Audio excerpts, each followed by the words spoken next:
से लोग लज्जा को अलग रखते हुए अपनी सुपुत्री को कोई किसी के सामने कैसे परोस सकता है। बहुत निंदनीय घटना है और बेहद शर्मनाक घटना है। ऐसे कौन से धन की लालसा थी, ऐसे कौन से पद की लालसा थी, खुद भी इस कुकृत्य को भोगने के बाद उन्होंने अपनी बेटी को इसमें उतारने के लिए कहा कि जनवरी से ये मामला चल रहा था, बेटी अंदर। लेकिन आज आप हर जगह देखेंगे, अपने आसपास भी देखेंगे, उत्तराखंड में भी देखेंगे, हर जगह जो हम ऐसे कांड हो रहे हैं, चाहे वो अंकिता भंडारी वाला मैटर हो, चाहे वो द्वाराहाट में नाबालिग छात्रा नाबालिग युवती के साथ बलात्कार हो, चाहे वो भादराबाद में दलित युवती के बलात्कार हो, हत्या हो, रुद्रपुर में नाबालिग छात्रा से दुष्कर्म हो, या दानपुर नाबालिग बलात्कार कांड हो, उसमें सब में भाजपा नेताओं के ही नाम क्यों आ रहे हैं? क्या भाजपा सरकार के जो नुमाइंदे हैं या इतने निरंकुश हो चुके हैं? अगर जनता का प्यार समर्थन उन्हें मिल रहा है तो क्या वो इस तरह का दुरुपयोग करेंगे? और साथ में महिलाओं के लिए बड़ी चिंता की बात है, जो जहाँ भाजपा का नारा देती थी बेटी बचाओ, तो मैं पूछना चाहती हूँ क्या ये नारा इसीलिए था कि इन्हीं से भाजपा नेताओं से अपनी बेटियां बचानी थी हमें?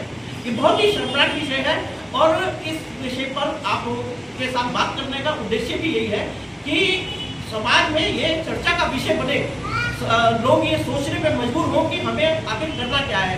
जहां हम इनको इतना निरंकुश शासन दिए जा रहे हैं तो उसका जो दुरुपयोग हो रहा है उसको किस तरह से रोका जाए? ये बताना चाहूंगी, अगर बीजेपी सरकार वीआईपी को ना बचाती, ना छुपाती और उन दरिंदों को, 3 दरिंदर जो उन्होंने जो अभी आजीवन कारावास दे रखा उनको ना बचाती तो आज ये हमको सुनने को और देखने को इस देवभूमि में नहीं मिलता।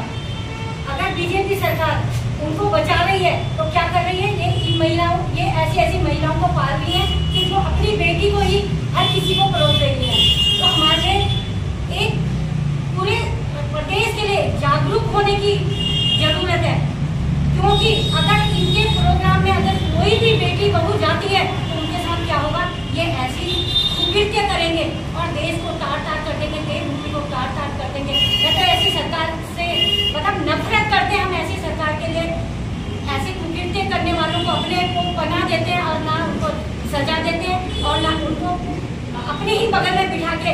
कौन सा नेता नहीं है जो जिसके साथ ये महिला नहीं घूमी, जिसने अपनी बेटी को परोस दिया इन दरिंदों और नाबालिग बेटी के साथ ऐसी महिला को तो चौरंगा चारों हाथ पैर काट के और चौराहे में रख देना चाहिए। ऐसी ये महिला तो कलंकित है हमारे लिए कि हमारी बहू बेटियां बाहर जाने के लिए भी डरेंगी, किसी नेता के साथ भी खड़े होने के लिए डरेंगी, किसी भाई बंधु के साथ भी खड़े होने के लिए डरेंगी। तो ऐसी सरकार का क्या करना? हमें ऐसी सरकार को हमें क्या आगे बढ़ाना चाहिए? नहीं, मैं तो कहूँगी अभी भी नहीं जागी उत्तराखंड की सरकार या हमारे भारत के कोई भी जन नहीं जागे तो धिक्कार है हमारे लिए कि इस जन्मभूमि में और इस देवभूमि में कि ऐसी सरकार से उठार के फेंकना पड़ेगा हमें और जागना पड़ेगा, महिला को बाहर उतरना पड़ेगा। हमने ये राज्य इसलिए नहीं बनाया कि बेटियों अपनी बेटियों को ही परोस। कहीं भी मातृशक्ति सुरक्षित नहीं है और मैं इसकी घोर निंदा करती हूँ।